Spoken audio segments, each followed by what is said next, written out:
अतरादु ज़हानत computer science ऐं engineering जी हिकु शाख आहे जंहिं इंसानी ज़हन जे उसूलनि जी नक़ल करे थी। ही टेक्नोलॉजी मशीन खे माण्हुनि वांगुरु सोचणु, मसइला हल करणु ऐं फ़ैसिला करण जी सलाहियत ॾिए थी।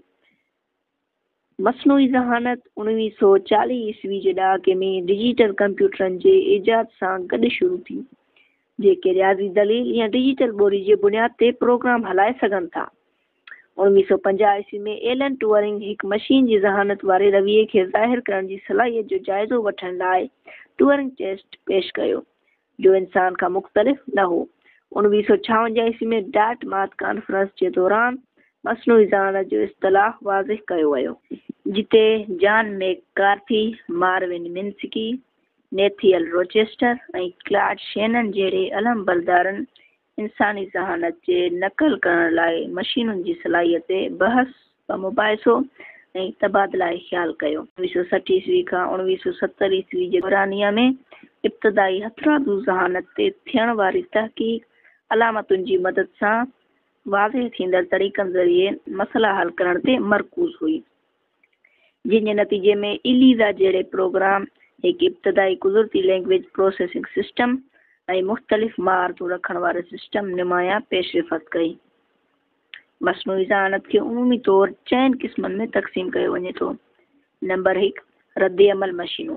ही मशीनूं मख़सूस कमनि में माहिर थियनि थियूं ऐं माज़ीअ जे तजुर्बनि खे यादि कीन रखनि थियूं। नंबर 2, महदूद यादाश्त।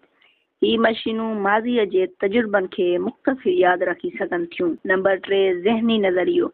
ही मशीनूं ॿियनि जे जज़्बात ऐं ख़्यालात खे सम्झण जी सलाहियत रखनि थियूं। नंबर 4, ख़ुदि आगाही। ही मशीनूं ख़ुदि शऊरी रखनि थियूं ऐं पंहिंजे वजूद खां आगाह हूंदियूं आहिनि।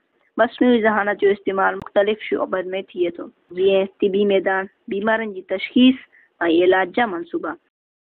तालीम, ज़ाती नौइयत जा तदरीसी मनसूबा, सिनत, ख़ुदकार मशीनूं ऐं रोबोटिक निज़ाम, मालियाती ख़िदमतूं, धोखे ठगी जी सुञाणप ऐं ख़ुदकार सरमायाकारी। मस्नूई ज़हानत सां कई चैलेंज वाबस्ता आहिनि, जीअं इख़्लाक़ी मसाइल, मशीन जी ख़ुदमुख़्तारीअ जा असर, बेरोज़गारी, माण्हुनि जी बजाए मशीनुनि जो वापराइण, फ़ैसिला साज़ी में तआसुब, डेटा जे बुनियाद ते ग़लति नतीजा। मस्नूई ज़हानत जो मुस्तक़बिल रोशन आहे, पर उन जे मुस्बत ऐं मनफ़ी पहलुअनि खे मद्दे नज़र रखणु लाज़मी आहे। माहिरनि मुताबिक़ हिन टेक्नोलॉजी वसीले ज़िंदगीअ तमामु शोबनि में इनकलाब त अची सघे थो, पर उन जे ग़लति वापराइण सां ख़तरा बि लाहक़ थी सघनि था। उमीद त मस्नूई ज़हानत बाबति हिन वीडियो में घणो कुझु सिखियो हूंदो। मिलंदासीं हिकु नई वीडियो में। ख़ुदा हाफ़िज़।